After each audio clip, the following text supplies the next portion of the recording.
جمعے کو جو پریس کانفرنس ہوئی DGISPR کی، اس کی جو گونج ہے وہ آج تک، یعنی کہ آج کے دن تک سنائی دے رہی ہے۔ اب اس کے بعد پی ٹی آئی کا رد عمل کیا آ رہا ہے، پی ٹی آئی کیا کر سکتی ہے، کیا مفاہمت اور مزاحمت کے درمیان پھنس گئی ہے پی ٹی آئی، اور کیا حکومت جو ہے وہ پی ٹی آئی کے خلاف کیا کر سکتی ہے، کیا پابندی لگا سکتی ہے، بین کر سکتی ہے، فیصل واوڈہ صاحب جو ہیں وہ کیا فرما رہے ہیں، یہ سب کچھ بڑا اہم ہے۔ اس پر جو ہے وہ ہم جو ہے وہ پروگرام میں یقیناً آگے چل کے بات کرتے ہیں، لیکن پہلے کیونکہ آج ایک بڑا ہی اہم دن تھا، اور وہ اہم دن اس اعتبار سے شامی صاحب کے سر جو چیف آف ڈیفنس فورسز ہیں ان کے اعزاز میں آج جنرل ہیڈ کوارٹرز راولپنڈی میں ایک شاندار تقریب ہوئی، گارڈ آف آنر پیش کیا گیا، اور جس کا انتظار کیا جا رہا تھا۔ قیاس آرائیاں تو سب ظاہر دم توڑ گئیں، سب کچھ نوٹیفیکیشن ہو گیا، اور آج ہم نے منظر دیکھا، سب یہ کہہ رہے ہیں کہ آج سے ایک نیا دور جو ہے وہ شروع ہونے جا رہا ہے، خاص طور پہ اگر ہمیں ملٹی ڈومین وار کا کبھی مستقبل میں سامنا کرنا پڑا تو پھر وہاں پر جو خطاب کیا ہے چیف آف ڈیفنس فورسز نے، انہوں نے یہی کہا کہ اس سے بھی زیادہ سخت اور سرعت کے ساتھ جو ہے وہ بھارت کو جواب دیا جائے گا۔ اٹھ کے اب تیرے جہاں کا اور ہی انداز ہے، واہ، مشرق و مغرب میں تیرے دور کا آغاز ہے۔ اچھی بات ہے، یعنی بدلتے تقاضے جو ہیں وقت کے، ان کے ساتھ ساتھ چلنا چاہیے، لیکن پاکستان کی فوج جو ہے اس نے اپنے فرض منصبی جو ہے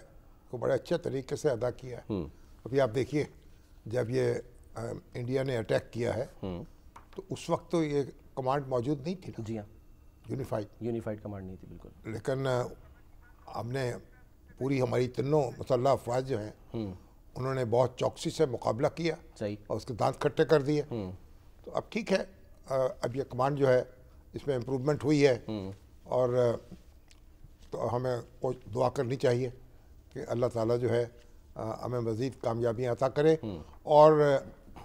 فیلڈ مارشل نے کہا ہے کہ انڈیا کسی بھول میں نہ رہے، ہاں جی، اگر پھر کوئی حماقت کی تو اس کا جواب جو ہے مزید سخت ہوگا اور مزید تیز ہوگا۔ دیکھیں، جنگ جو ہے، ہماری فوجیں جو ہوتی ہیں نا، یہ جنگ لڑنے کے لیے نہیں ہوتی، یہ جنگ روکنے کے لیے ہوتی ہے۔ اچھا، جب آپ کہتے ہیں دفاع مضبوط ہے، اس کا مطلب ہے کہ دشمن کو یہ جسارت نہیں کرنی چاہیے کہ وہ اٹیک کرے، ٹھیک ہے، یعنی لڑائی کو اگر آپ مقابلے کی طاقت ہیں اور معلوم ہے کہ دانت کھٹے ہو جائیں گے، تو پھر وہ ایک توازن طاقت کا قائم ہوتا ہے، اور جو دفاعی آپ کی تیاری ہے وہ مخالف کو کسی شرارت سے باز رکھتی ہے۔ ٹھیک ہے، تو مضبوط دفاع کا مطلب یہ ہے کہ فوج جو ہے وہ میدان میں نہ اتارنی پڑے۔ لیکن حالت امن میں جنگ کی تیاری بھی تو رکھنی چاہیے، نہیں، تیاری رکھنی چاہیے۔ اب بدقسمتی سے پاکستان اور بھارت کے درمیان کئی جنگیں ہو چکی ہیں، کئی جھڑپیں ہو چکی ہیں، حالانکہ یہ دونوں ملک جو تھے ایک باہمی سمجھوتے کے ذریعے وجود میں آئے تھے، ٹھیک ہے، یعنی آل انڈیا کانگریس، مسلم لیگ اور انگریز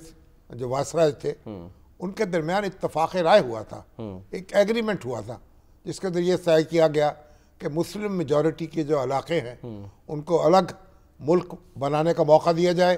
اور جو نان مسلم میجورٹی ہے وہ الگ ملک بنائے۔ ٹھیک ہے، تو یہ دو ملک جو ہے وجود میں آئے۔ اس کا ہم سمجھ رہے تھے کہ یہ جب دو ملک بن جائیں گے، تقسیم ہو جائے گی اور جھگڑے ختم ہو جائیں گے،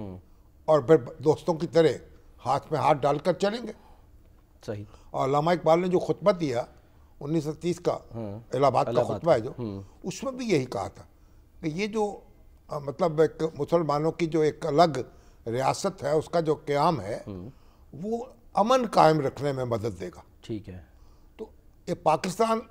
کا تصور ہی امن سے وابستہ ہے، ٹھیک ہے، لیکن بدقسمتی یہ ہے کہ امن جو ہے وہ ہمیں دیکھنا نصیب نہیں ہوا، بار بار جنگوں کی نوبت آئی، اور آج بھی ہماری تمنا یہی ہے کہ جنگ کی نوبت نہ آئے اور دونوں ملک جو ہے پرامن طریقے سے رہیں ٹھیک، اور ایک دوسرے کو ترقی کرنے دیں۔ ٹھیک، لیکن سر آپ نے مشرق و مغرب کی ظاہر بات کی ہے، تو ظاہر جو مشرقی سرحد ہے وہ بھی اور مغربی سرحد وہاں کیا صورتحال ہے وہ امپورٹنٹ ہے. ڈاکٹر قمر چیمہ صاحب جو ہیں وہ بھی ہمارے ساتھ موجود ہیں، ان کو بھی جو ہے وہ ہم شامل گفتگو کرتے ہیں. السلام علیکم ڈاکٹر صاحب. جی السلام علیکم حسن صاحب اور السلام علیکم مجیب صاحب. ڈاکٹر صاحب یہ بتائیے کہ آج منصب سنبھال لیا ہمارے نئے سپہ سالار نے یا سالار اعلیٰ نے، چیف آف ڈیفینس فورسز. ہاں جی، اب آپ کیا فرق کیا محسوس کریں گے، یعنی اس نئے ادارے کے قیام کے بعد کیا اس کے ایڈوانٹیجز ہوں گے ہمیں؟ جی بہت شکریہ. دیکھیے پہلی بات تو یہ ہے کہ تمام دنیا کی افواج جو ہوتی ہیں وہ جیسے جیسے تھریٹ اسپیکٹرم بدلتا ہے، نیچر آف وار چینج ہوتی ہے، وہ اندر ٹرانسفارمیشنز کرتے رہتے ہیں. اور یہی چیز ابھی ہم دیکھ رہے ہیں. ابھی حال ہی میں مئی میں ہم نے دیکھا کہ ایک جنگ ہوئی اور اس کے بعد یہ ہم نے محسوس کیا کہ اگلی جنگ کیسے لڑنی ہے اور دشمن کیا تیاری کر رہا ہے اور گلوبلی کیا سٹینڈرڈز ہیں جنگ کے حوالے سے. ہم نے کریڈیبل ڈیٹرنس کیسے مینٹین کرنی ہے، اپنے آرگنائزیشن کو، اپنے ادارے کو کیسے ٹرانسفارم کرنا ہے اور اپنی آرم فورسز کو کن چیلنجز کے لیے تیار کرنا ہے. تو میں سمجھتا ہوں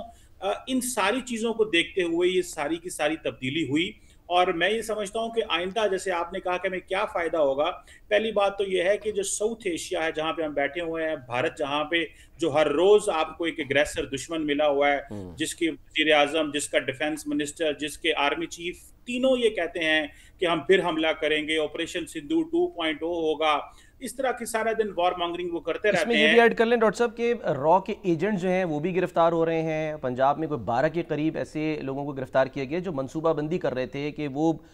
جو عبادت گاہیں ہیں ان کو نشانہ بنائیں یا مذہبی منافرت پھیلائیں. تو یہ اس طرح کی جو کاروائیاں ہیں وہ بھی تو ایک طرف ان کی جاری ہیں. دیکھیں یہ سب کریٹیکل وارفیئر ہے. یہ وہ لگے ہوئے ہیں کہ آپ کو انگیج کیسے رکھنا ہے آرم فورسز کو کہ پولیٹیکل سٹیبلٹی نہ رہے، سوسائٹیل ڈسٹربنس ہو اور اکنامک ٹیک آف نہ کریں. لیکن جو بات ہے کہ جیسے ابھی